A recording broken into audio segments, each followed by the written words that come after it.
Esame valstiečių štabe ir sveikinuosi su Ramūnu Karbauskiu. Kaip pirmieji rezultatai jums? Matosi koalicijai palankus, mes dar nelabai aiškiai atrinkam, kiek mūsų čia laimės ar kiek ne, bet koalicijai palankus. Nematau pas jūs štabe dabar Igno Vėgėlės, ar ateis, nes po pirmojo turo jau kitą rytą matėm tokių nesutarimų net spaudos konferencijų. Ne, aš manau, kad tai nebuvo nesutarimai, tai tiesiog skaičiavimo skirtumai.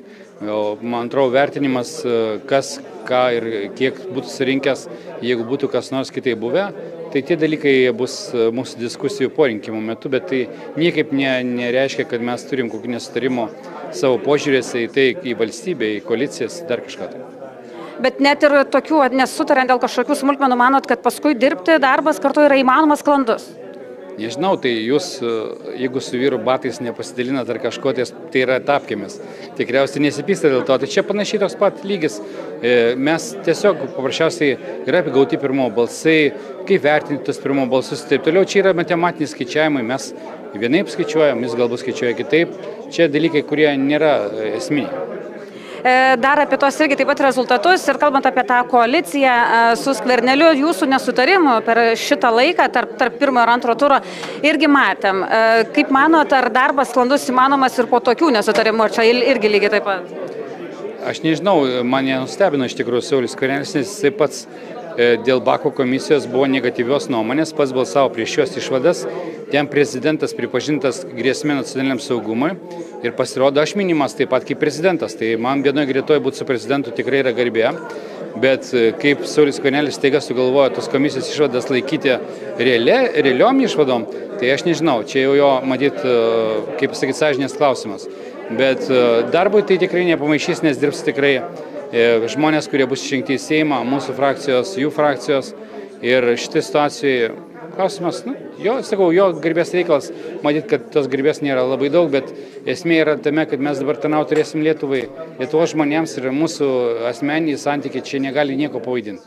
Ar čia galima pavadinti asmeniniais santykiais, tai ta kivirčia? Manau, kad taip, nes jisai bandė mane pažemino pats save, o klausimas aš kaip ir sakau vis tai, kad be galimai. Kai aš sakau, kad jis išdavikas ar kas nors, aš galimai nevartoju žodžių. Nes bet kokiu atveju yra taip, kaip aš sakau. Nebent man taip atrodo. O jisai, kada savo ką nors, savo galimai. Ir tai reiškia, kad žmogus neatsako už savo žodžius. Tai matyt, kad mažai buvo politikoje, dar aš ilgiau buvau, aš 24 metus buvau, jisai buvo trumpiau truputį. Tai šitais, ne aš 28 metus buvau. Tai matyt, dar jam reiks daug ko pasimokyti. Skvernelis šiandien jau žurnalistų kalbintas, sakė, jeigu jūs pamatysi naktį, tai tikrai ranką paspaus pasveikins, jeigu bus su ko sveikinti, tai jeigu jūs pamatysit Skvernelį, spausit ranką? Mes sveikinamės, kol kas dar nenuėjome tą lygį, kad nesveikin. Ar šiandien kažkur važiuosit kažką pasveikinti, gal pas socialdemokratus ketinate ar planuojate važiuoti? Tai pirmiausia, skambinsim, aš nežinau, kaip jie čia švenčia, tiesiog matosi, kad rezultatai tikrai geri bus socialdemokratų, aišku, trūksta Kauno ir Vilniaus, kad suprasti, ar pavyks koalicijai turėti labai daug balsų, bet skambinsimės pirmiausia dėl to, kad šnekėti, kada sutinkam šnekėti toliau apie koaliciją, apie vyriausybės programą, jeigu bus galimybė ir taip toliau. Tai yra labai daug darbo, kurio laukia tų žmonių ir jeigu šnekėti apie prisėmimą atsakomybės, tai yra tikrai didelė atsakomybė ir socialdemokratams, ir mums, ir visiems kitiems. Šiąnakt bus kažkokių tarimųsi dėl tolesnių darbų, jeigu socialdemokratai laimė, nes mes dar irgi sakom, kad jeigu, nes dar nėra rezultatų. Aš nežinau, jeigu jie turės tam jėgų ir norą, galėsim dirbti. Galėsi dirbti iš karto. Kaip vertinat Nemuno aušros, nes pirmi rezultatai rodo, kad jiems turėtų būti irgi sėkmingas antras turas? Galbūt kažkiek stebina, nes matau, kad Klaipėdoje neblogai dar keliose apygardose bus matyti. Dabar sunku pasakyti, nes kol kas mažos apylinkės ateina ir kai ateis miestai, didesnės apylinkės bus matyti, ar tas rezultatas keisis, ar išliks panašus. Ir kaip manot, bus įmanoma suformuoti koaliciją be Nemuno aušros, nes apie tai daug kalbėjo Žemaitaitis, kad čia to nebus įmanoma padaryti ir ten labai daug skaičiavimo buvo padaręs. Kiek aš pastebėjau, tai Nemuno aušros kandidatai pirmauja ten, kur jie ne su koalicijos, man atrodo, kandidatai susitikinėjo su konservatoriais, tai bus matyti, ar jų skaičius kiek nors keis bendrą balansą. Tai yra, jeigu jie laimi prieš konservatorius apygardas, tai tokiu atveju koalicijai tai niekaip neatsilieps, nes koalicijos skaičių nei Nemuno aušros, nei konservatorių niekas neskaičiavo. Bet jeigu jie išloš kažkur tai prieš socialdemokratus ar mus ar kažką, tai tokiu atveju tai šiek tiek koreguos. Bet prieš mus atrodo praloš.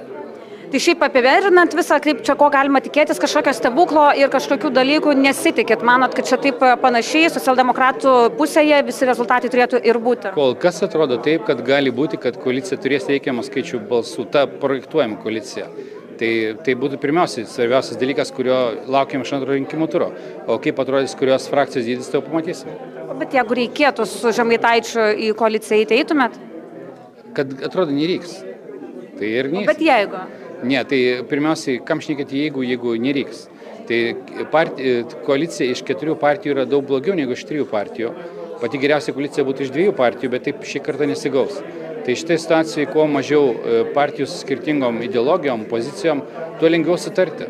Tai aš manau, kad niekas tikrai dabar nesvarsto 4 partijos klausimo, juolab pats Žemaitaitis sakė, kad jis palaikys premjerę ir vyriausybės programą, tikėkime, kad nereiks 4 koalicijai. Ačiū Jums. Ačiū.